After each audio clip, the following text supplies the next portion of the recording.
Good morning, everyone. Welcome into this glorious spring day with Quimper Unitarian Universalist Fellowship. Happy Green Day, and I wish you Ramadan Mubarak.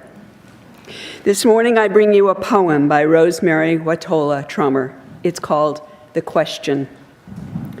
All day I replay these words. Is this the path of love? I think of them as I rise, as I wake my children, as I wash dishes, as I drive too close behind the slow blue Subaru. Is this the path of love? I think of these words as I stand in line at the grocery store. Think of them as I sit on the couch with my daughter. Amazing how quickly 6 words become compass, the new lens through which to see myself in the world. I notice what the question is not. Not, is this right? Not, is this wrong? It just longs to know how the action of existence links us to the path of love. And is it this? Is it this? All day, I let myself be led by the question. All day, I let myself not be too certain of the answer. Is it this? Is this the path of love? I ask as I wait for the next word to come. My name is Elizabeth Walker, and I'm a member of the board here at QUUF. As we gather, I acknowledge that the water, land, and shorelines here in Port Townsend are the traditional territory of the S'Klallam and Chumacum peoples.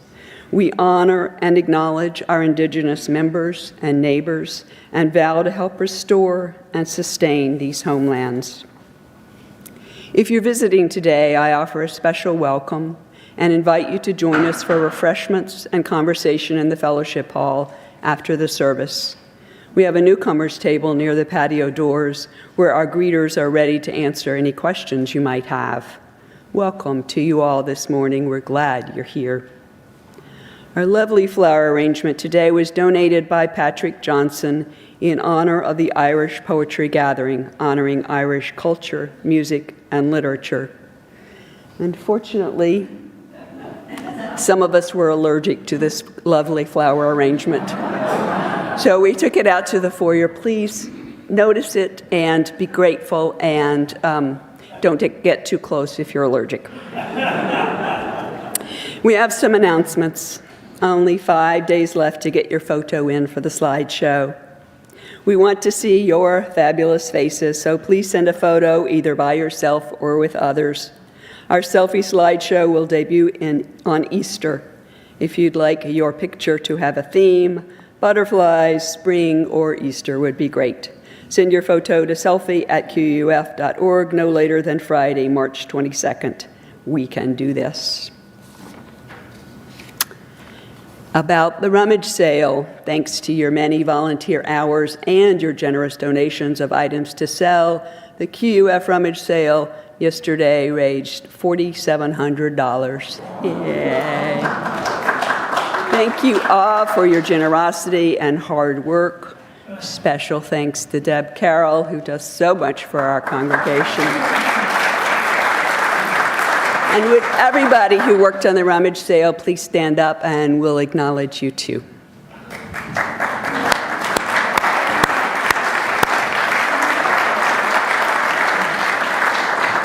Thank you.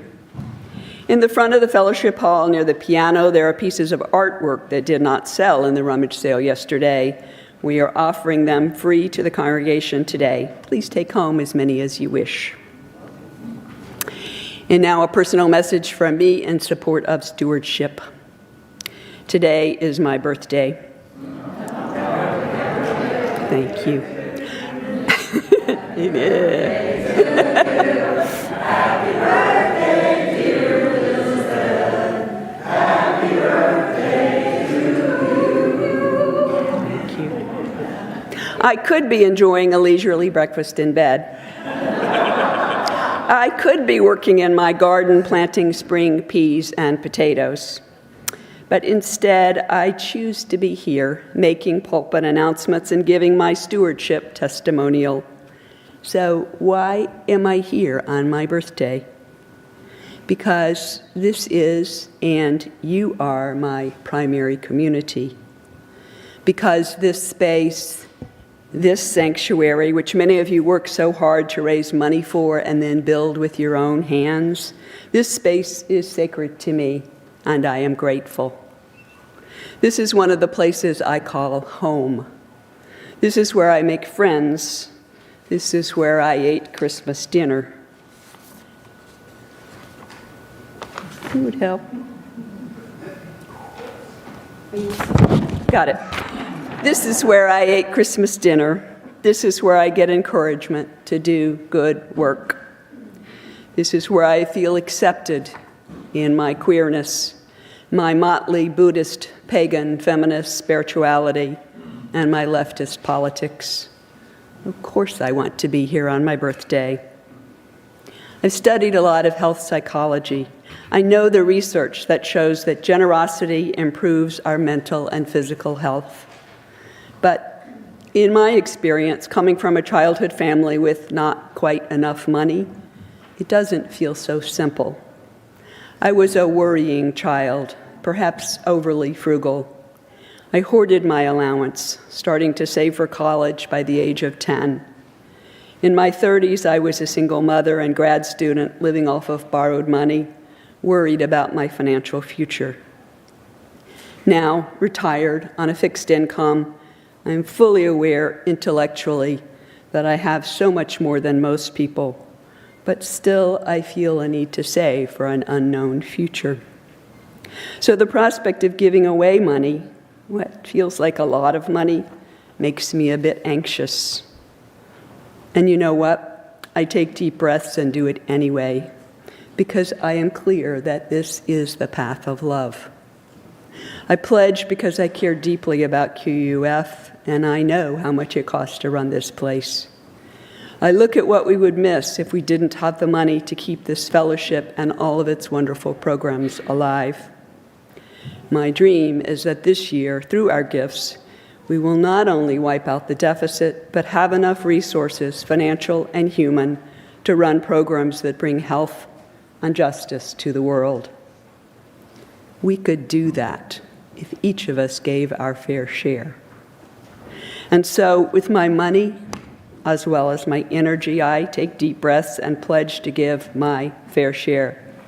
And I encourage each of you to do that too, because today, on this glorious spring day, and on every other day, it's a great time to honor and give back to what we believe in.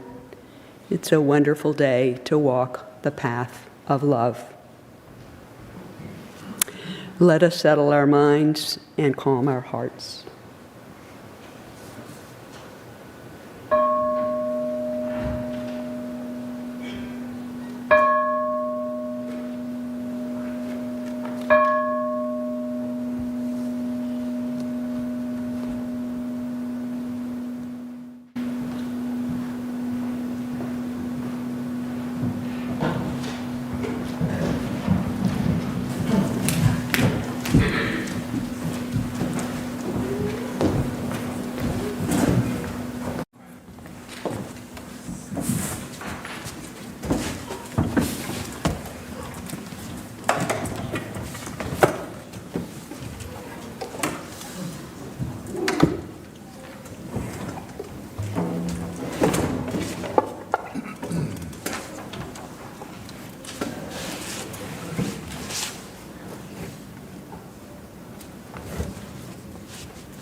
I've never wanted to drink a Guinness Stout at church before.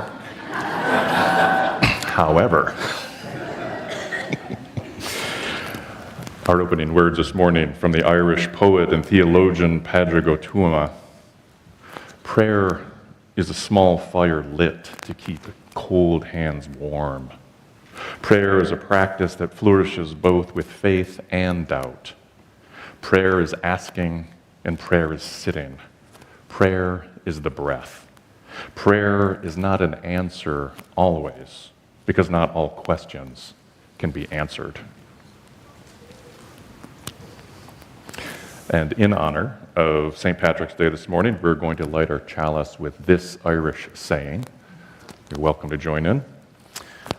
A little fire that warms is better than a big fire that burns.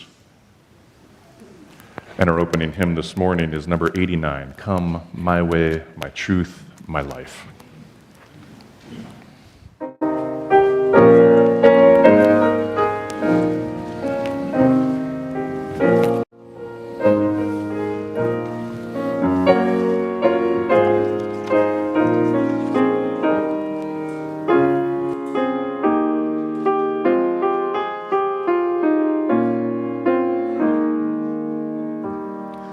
Come my way, my truth, my life, such a way as gives us breath, such a truth that ends all strife, such a life as killeth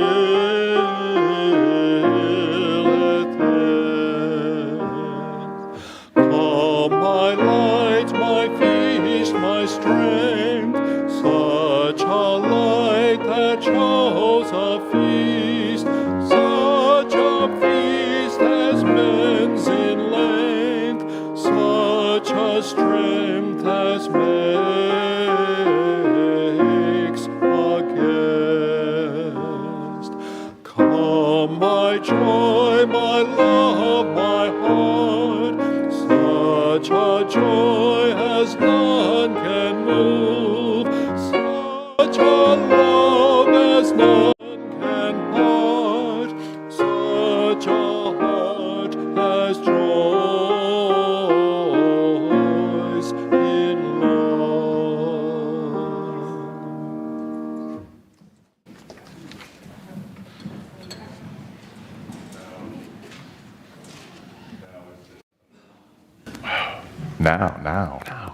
Now is the time for all ages. And all ages, we do have an expansive sense of that word. So you could be 1 or 0, and you could be 101, and you're welcome to come forward for the time for all ages. It's going to be good.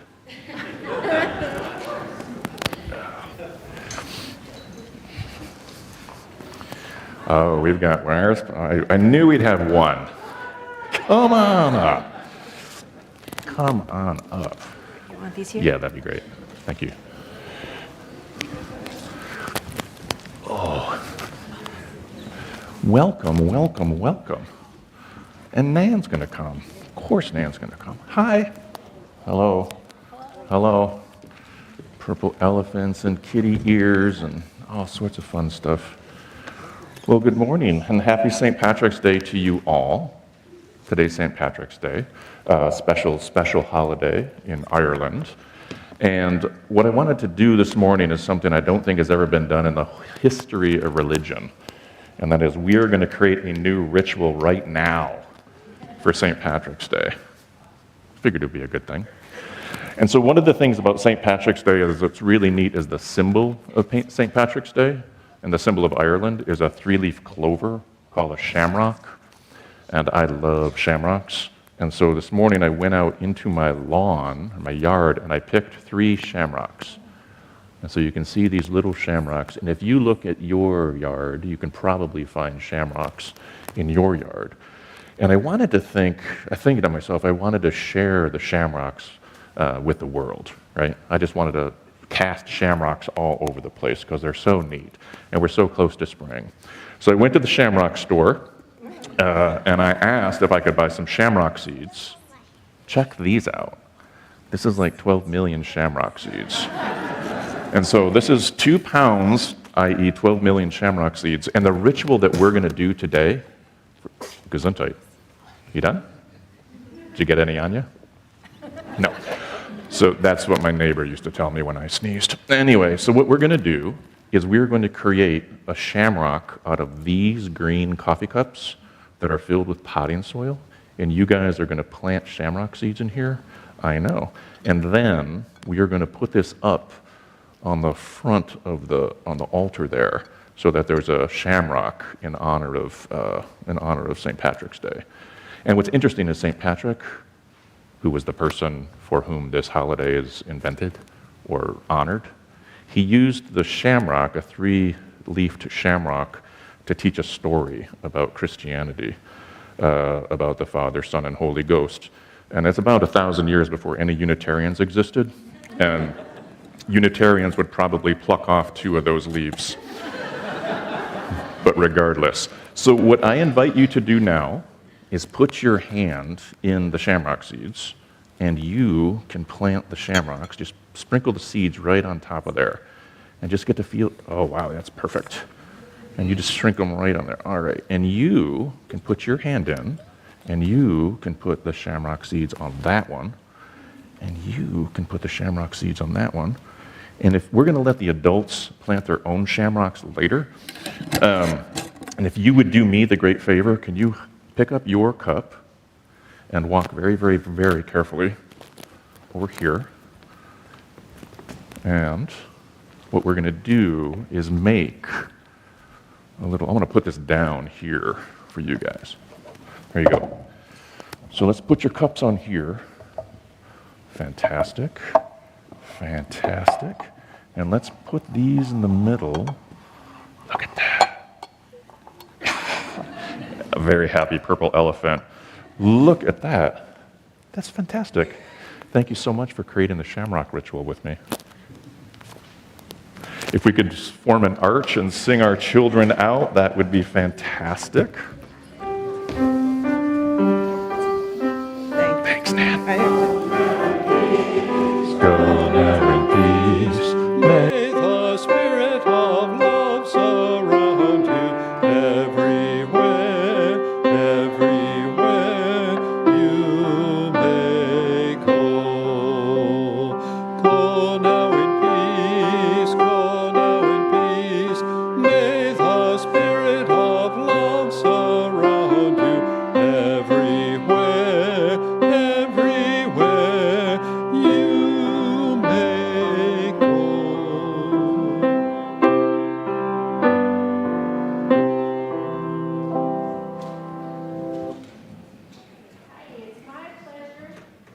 It's my pleasure to bring out Chris Flutterson, this year's stewardship campaign mascot. She's waiting in the wings.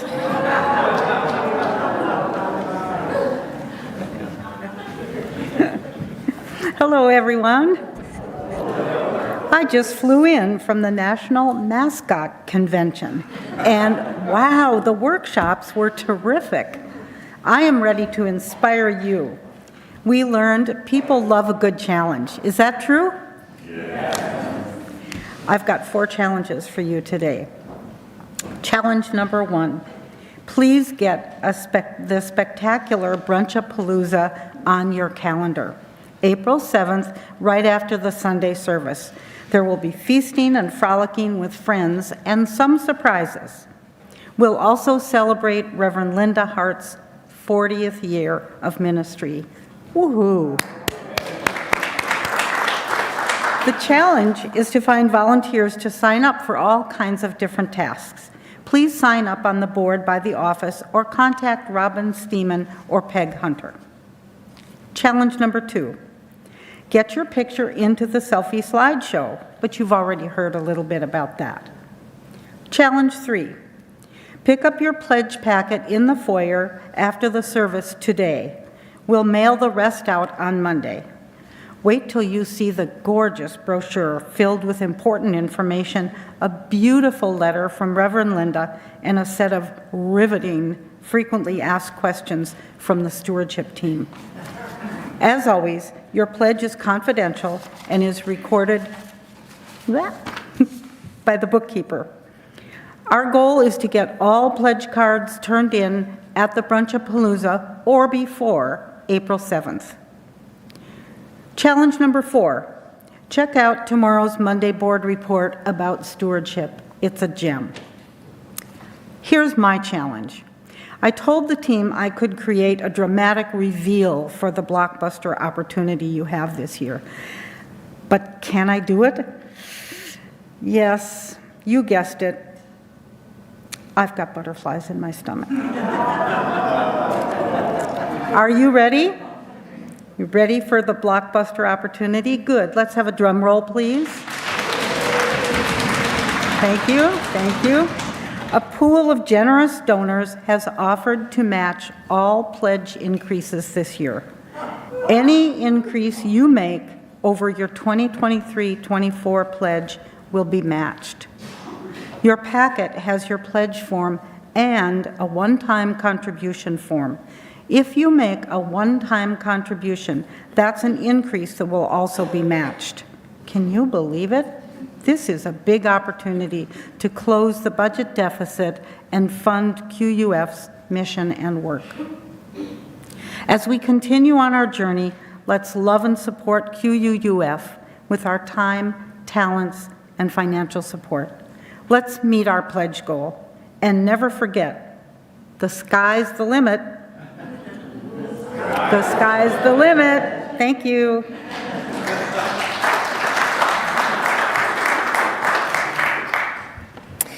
So we pause for a time of generosity and to receive an offering to support the life and ministry of QUUF. The ushers will come among you to receive the offering, and additional ways for giving will be projected. Please join me in our offering words.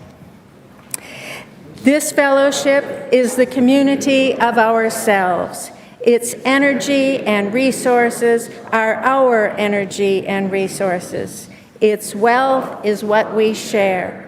As we contribute to the life of this community, we affirm our lives within it.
Before we dive into joys and sorrows, I just want to say that these green cups that are now serving as the shamrock up here came from the rummage sale. So if you are, I literally went into the rummage sale. I was like, oh, please tell me, give me a sign. And then these 4 green cups appeared. So if these are your cups, thank you very much. I really appreciate it. This is the time set aside where we share joys and sorrows. And we recognize that our personal joys and sorrows are only a fragment of the joys and sorrows of the larger community of life. And thus, we're going to place this first stone, thinking in particular of much-needed aid shipments into Gaza. May those aid shipments increase and continue. May they be distributed safely and unimpeded to those who are on the brink of starvation. And now within the congregation, Patrick Johnson shares that today we take great joy in celebrating peace in Northern Ireland that became a reality through the Good Friday Accords, through the commitment, the unrelenting desire for peace, and the hard work of radically disparate parties. And we offer this as hope of what can be. Today we also celebrate the literature of Ireland, 4 Nobel laureates, thank you very much, the music and the culture of the Irish people, while noting that Ireland is the only nation in the world to have a musical instrument, the harp, as a national emblem. Deb Bouchard shares the joy that her son, Connor Bouchard Roberts, was selected to be the 2024 Poet Laureate for the city of Port Townsend. This is the first year the city has had such a thing. And Connor and I were mentor and mentee a million years ago here at Quimper through the Coming of Age program. Shelley Lapman shares with us that her amazing sister-in-law entered, quote, whatever comes after this life this past week. She was an amazing human who came to the United States from China, studied law, and became an immigration attorney. I'm so grateful that my brother met her in law school and brought her into our family. She was the most determined and courageous person I've ever known, and we deeply miss the bright, shining light. We place a stone holding Shelley and all her family in our thoughts. And now we place this final stone holding in our hearts the joys and sorrows that I've just shared, while also thinking of such joys and sorrows among us that are unexpressed, but of no less importance. And please join in a time of silent meditation.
that extended silence was an unforced error, in the sense that I was waiting for music, and apparently I to do the reading.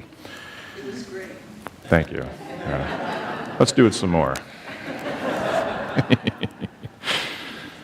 The reading, I love hearing you laugh. I love hearing laughter in a sanctuary. I love hearing Irish music in a sanctuary. I love hearing silence in a sanctuary. And to speak back to the start of this whole service, just the richness that can take place in this room, so profound. Thank you. So the reading this morning is an excerpt of the play The Cure of Troy by Sophocles, who was an ancient Greek tragedian, with this English language version by the Irish poet, playwright, translator, and Nobel laureate Seamus Heaney. This excerpt came to my attention through the courtesy of Patrick Johnson. Thank you, Patrick. The poem addresses questions of personal morality, deceit, political expediency, suffering, and healing. From The Cure at Troy. Human beings suffer. They torture one another. They get hurt and get hard. No poem or play or song can fully right a wrong inflicted and endured. History says, don't hope on this side of the grave. But then, once in a lifetime, the longed-for tidal wave of justice can rise up, and hope and history rhyme. So hope for a great sea change on the far side of revenge. Believe that further shore is reachable from here. Believe in miracle and cures and healing wells. Call miracle self-healing, the utter self-revealing double take of feeling. If there's fire on the mountain or lightning and storm, and a God speaks from the sky, that means someone is hearing the outcry and the birth cry of new life at its term. Our special music this morning is Sinfonia from Cantata 156 by Johann Sebastian Bach, played by Chris Copeland on flute and Helen Lauritzen on piano.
So we begin this morning with two wisdom statements from two continents and two vastly different cultures. First from Sicily, the birthplace of the mafia. Revenge is a dish better served cold. Second from Japan, if you want revenge, then dig 2 graves. The sermon this morning is focused on revenge, not a typical topic for a Sunday service, but please hang in there as we explore. My guess is we all have a sense of what revenge means, how it feels, and that we may have enacted revenge, received revenge, dreamed about revenge, or been motivated by revenge. I know that I have. To ground us in a common understanding, here is the first sentence of the definition and description of revenge from that vast and teeming and ever-changing source of all knowledge in our time-space continuum, Wikipedia. Revenge is committing a harmful action against a person or group in response to a grievance, be it real or perceived. Now, to provide a word cloud of where revenge lurks in society and in social interactions, here are the neighboring topics as listed in the See Also Hot Link section of that same Wikipedia page about revenge. In alphabetical order, see also anger, crime of passion, cycle of violence, divine retribution, eye for an eye, frontier justice, guilt, shame, fear spectrum, honor killing, just world hypothesis, karma, lawsuit, nemesis, proportionality, punishment, reprisal, retributive justice, revenge dress, revenge porn, schadenfreude, 2 wrongs don't make a right, vengeful ghost, vigilantism, and war. Now that last topic, war, is on everybody's minds these days, especially after the horrific October 7th attacks, mass murder, and kidnappings by Hamas on Israelis. And then the horrific attacks, mass murder, and destruction by Israel against Palestinians in Gaza. The vast majority of those victims, innocent women and children. Now, to verbalize and update a National Public Radio story, quote, the Palestinian death toll from the war between Israel and Hamas has soared past 25,000. The war's deaths, destruction, and displacement are without precedent in the decades-old Israeli-Palestinian conflict. And now the update. The death toll has exceeded 30,000. Close quote. Deep, deep breath. Now, a few months ago, I was at a Sunday service in a sanctuary of a Unitarian Universalist fellowship, and during joys and sorrows, a distraught and angry congregant came forward and said, I am lighting the candle of joy, this candle of joy for when this war in Gaza will end. The woman touched wick to a bright flame that was on the altar, and she lit this slender white candle. She stood before the congregation. She was attentive to that tiny flame. And I admired her vision of a peaceful future amidst the terrible conflict that's unfolding in the now. And I was reminded of that legendary full-page advertisement that John Lennon and Yoko Ono published in newspapers throughout the world during the winter holiday season of 1969 in the midst of the Vietnam War. The ad read, as some of you may remember, in huge all-cap print, one word stacked atop another, war is over, followed by this emphatic exclamation point. And then, if you looked closely, in much smaller type, beneath the word over, a single line, if you want it. No end punctuation. If you want it. It's a powerful call to action delivered in very, very small print. Always, always read the small print.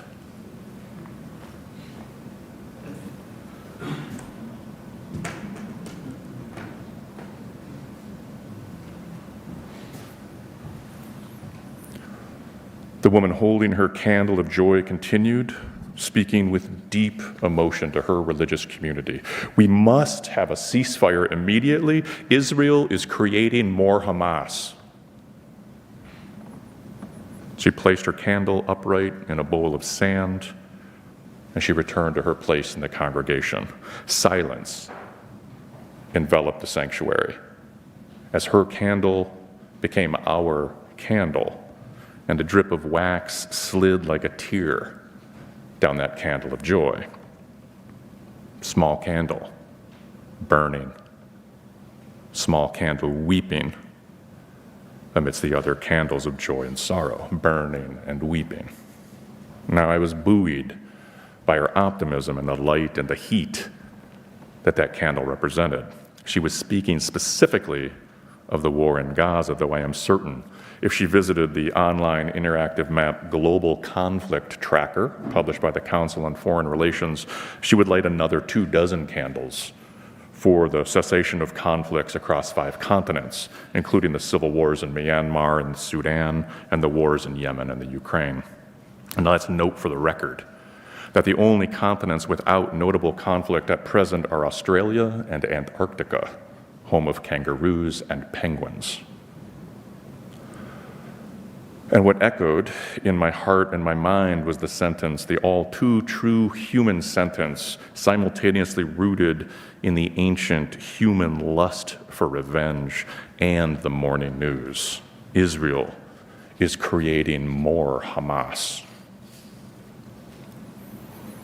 So we began this sermon with 2 short wisdom statements about revenge from 2 different continents and 2 different cultures. Let's add a third. This one from the American martyr who was assassinated in the same era when John and Yoko published this famous full-page ad.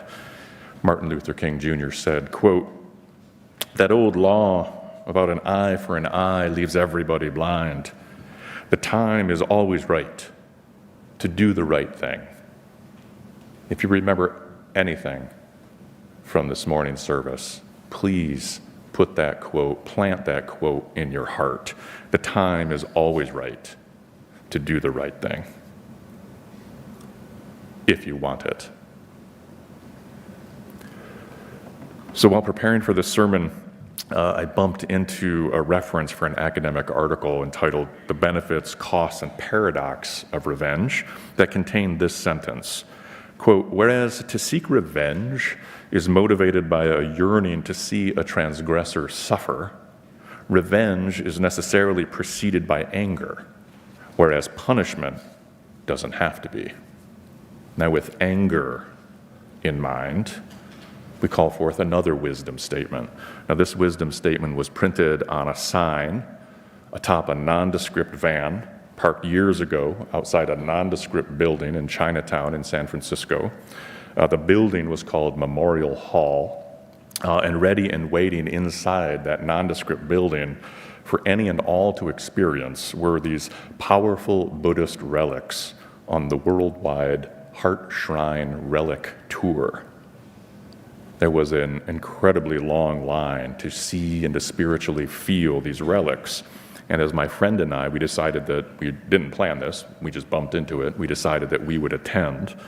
And as we slowly moved forward toward these holy bone chips and this elaborate candlelit shrine, we followed the instructions on the bilingual signs printed in both Chinese and English, asking that prayers and blessings be made to bring peace to the world. Now, this was 20-some years ago. The stressed world was in the midst of hot wars, high alert fears from terrorism, and the Taliban had just blown up the massive Buddhas of Bamiyan, showing the world in no uncertain terms that sacred art carved into mountains was not sacred to everyone. Praying and blessing to bring peace to the world was the least that we could do. Now, being in the presence of those relics with my friend, and then being in the presence of this Buddhist holy person, incredibly powerful, one of my life's spiritual moments, and I've mentioned this experience in past sermons. And I bowed, and I prayed. I was blessed. And as my friend and I exited Memorial Hall, there was the sign, attached to a luggage rack, atop the cargo van. My heightened attention read, "If no anger, then no enemy." And I considered it an especially nice touch from the universe that the luggage rack where the sign was attached was absent of baggage. Revenge is necessarily preceded by anger. Israel is creating more Hamas. If you want revenge, then dig 2 graves. War is over if you want it. The time is always right to do the right thing. If no anger, then no enemy.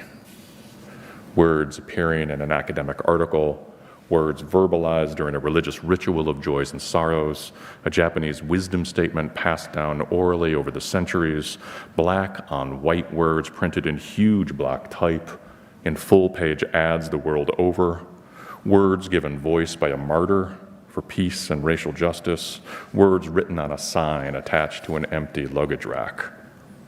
So you are welcome to take these words, to take these wisdom statements, these insights, these exhortations home with you, chew on them, meditate on them, suck on them like lozenges, and deeply consider your power, the light and the heat that is atop your burning and weeping candle as you reflect on the small print, if you want it.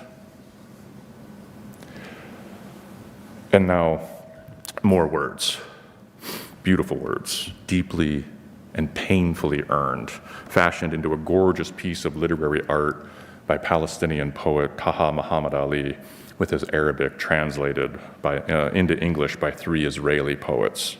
Here is one example from the world of art, where a Palestinian poet and Israeli poets befriend each other, respect each other, listen to one another, and help each other speak their art into the world. The poem title is the same as this sermon, Revenge. Revenge by Taha Muhammad Ali. At times, I wish I could meet in a duel the man who killed my father and raised our home, expelling me into a narrow country. And if he killed me, I'd rest at last. And if I were ready, I would take my revenge. But if it came to light when my rival appeared that he had a mother waiting for him, or a father who put his right hand over the heart's place in his chest whenever his son was late, even by just a quarter hour for meeting they'd set, then I would not kill him, even if I could.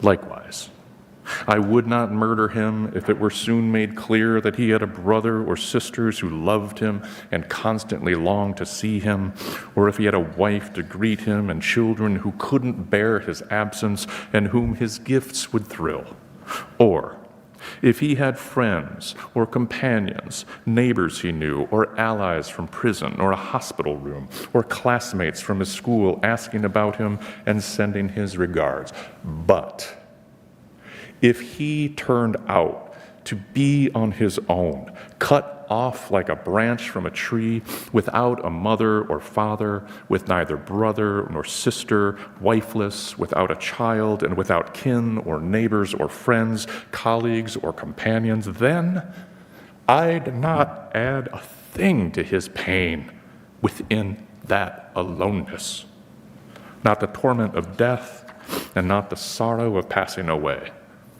Instead, I'd be content to ignore him when I passed him by on the street, as I convinced myself that paying him no attention in itself was a kind of revenge.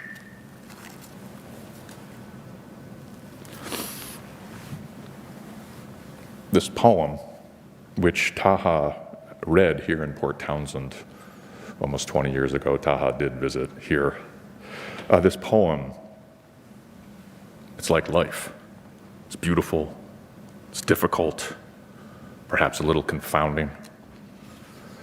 And at the start of the war in Gaza, LitHub used this poem on their website and said, "It is hard to think of a work of literature that speaks more to this moment than the poem Revenge by Taha Muhammad Ali." Now, Revenge first appeared to the world when Taha read the poem aloud in Arabic, and one of his Israeli translators read it aloud in English at the Dodge Poetry Festival back in 2006. When the poem concluded, there were like 1,000 people hearing him. This thunderous applause, a standing ovation. The New York Times caught wind of the poem and printed the words in English in the newspaper. The poem spread far and wide across the internet, including a video of that very first reading of the poem. It's a video I've watched dozens of times. I always tear up when I watch that video, and I encourage you to go home, put in Taha Revenge Dodge, and you'll be able to find it. And in a sign from the universe that this sermon was the exact right one to deliver, when I was thinking about writing Revenge, I wanted to find the text of the poem. It doesn't exist in any of Taha's books, but it does exist in a little slender chapbook that Copper Canyon created. And I started looking around in the office for that Revenge chapbook, could not find it. Then, just like the rummage sale on the Shamrock yesterday, I was at the book sale here at the UU Fellowship. I'm looking in the poetry section and I see this spine. I'm like, oh, I wonder what that is. And I look down and it's Taha Muhammad Ali's poem Revenge, printed in both Arabic and in English. I believe in signs from the universe. And so when I found that chapbook, or actually more accurately, when that chapbook found me, I bought the book, happy that my dollar would likely be invested in purchasing candles for joys and sorrows. I reread the poem in the safety of my own home, far from violence and the agonies of present-day Gaza, and 75 years away from the Nakba, an Arabic word translated as the catastrophe, which began during the 1948 Palestine War, where more than 750,000 Palestinians were expelled and their hundreds of villages razed to create a Jewish state on the ruins of their homeland. Now, as a teenager, Taha Muhammad Ali was one of the 750,000 expelled. As a teenager, Taha's house and village were destroyed. At times, I wish I could meet in a duel the man who killed my father and razed our home, expelling me into a narrow country. And if he killed me, I'd rest at last. And if I were ready, I would take my revenge. Now, that ancient cycle of revenge, perfectly displayed in the first stanza of that poem, and yet consider the first line of the second stanza. But if it came to light what? Well, came to light that this murderer and this violent oppressor existed within a larger human family, with parents and children and kin and neighbors and friends who loved and cared about him and who he loved and cared about. And because there's no doubt that this is in fact the case, the stanza ends with this profound realization: I would not kill him even if I could. So the poet breaks that ancient cycle, realizing that killing this man, exacting Taha's revenge, would impact an entire community. Now, the poem seems obvious at this point, right? That we'll be witness to the poet becoming a saint, moving beyond revenge to offer love and forgiveness to this murderer, to this violent oppressor. But the poem and the poet live in the real world. The poet sets impossible conditions for typical revenge to be enacted, that the rival be entirely removed, cut off like a branch from a tree from the human family. And then, and only then, would the poet take revenge. And the revenge that the poet envisions, that revenge does not look typical. Instead, I'd be content to ignore him when I passed him by on the street, as I convinced myself that paying him no attention in itself was a kind of revenge.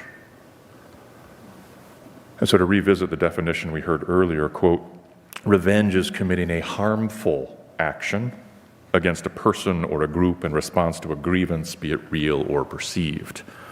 Now, the poet actively chooses to not commit a harmful action under any condition. And while falling well short of saintly action, forgiveness, loving welcome, a warm embrace, the poet helps bring healing, albeit anonymous and unknown, by following the fundamental rule of the Hippocratic Oath. First, do no harm. And so, burning and weeping this morning in our sanctuary, we heard revenge is necessarily preceded by anger. Israel is creating more Hamas. If you want revenge, then dig 2 graves. The time is always right to do the right thing. If no anger, then no enemy. First, do no harm. And now, burning and weeping, we read the small print. If you want it. Amen.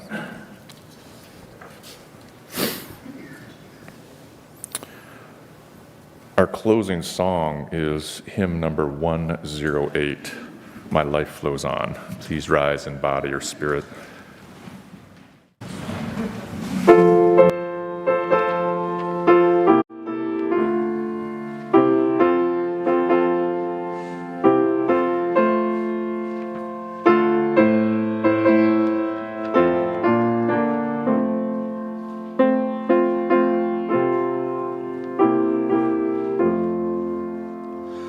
My life flows on in endless song.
cleansed by shame are undefiled.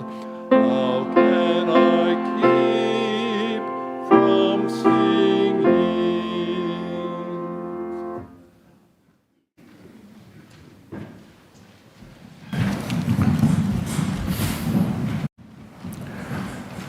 That was a beautiful way to land that sermon. Thank you very much for lending your voice.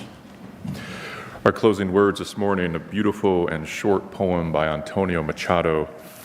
Beyond living and dreaming, what matters most is waking up. And now please join us in our chalice extinguishing words. We extinguish our flame, but not the light of truth, the warmth of community, the fire of commitment, or the power of transformation. These we carry in our hearts until we are together again. And the postlude this morning, Lay Down Your Weary Tune by Bob Dylan, played by Joyful Noise.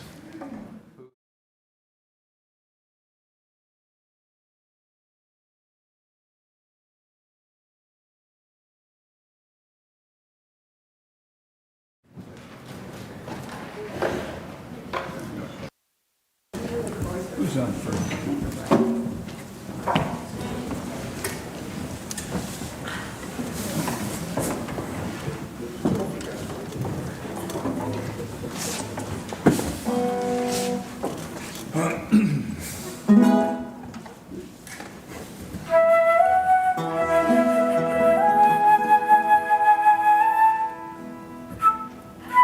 You know what? I need some music. I'll get it back in a minute.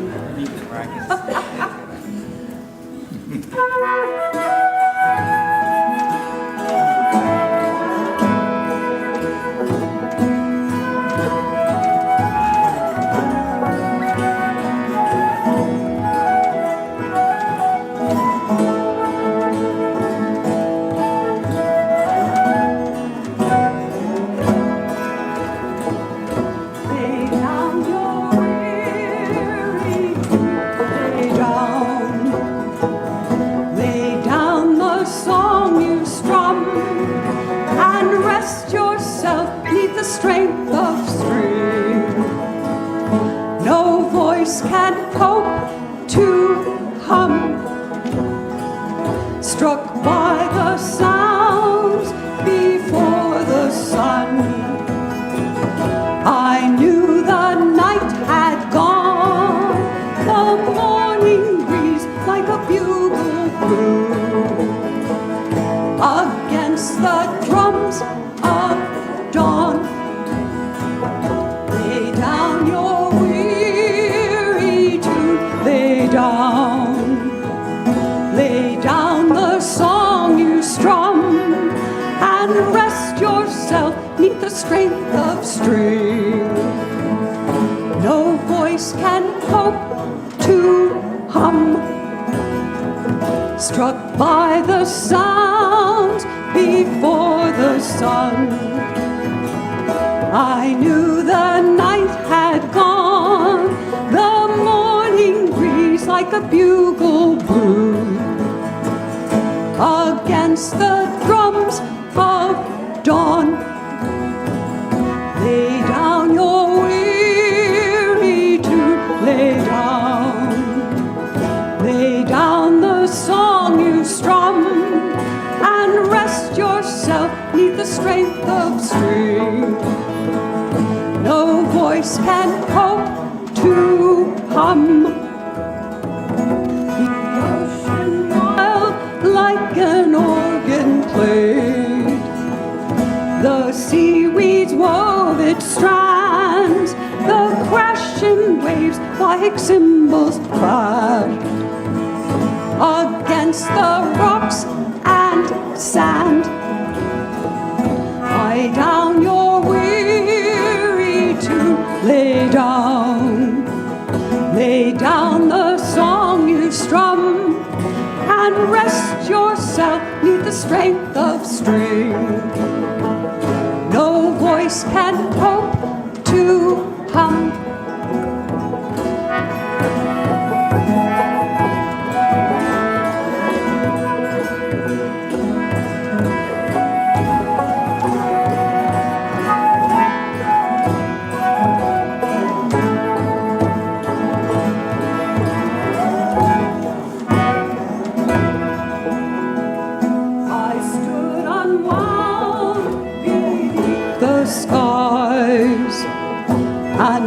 clouds unbound by laws, the crying rain like a trumpet sang, and asked for no applause.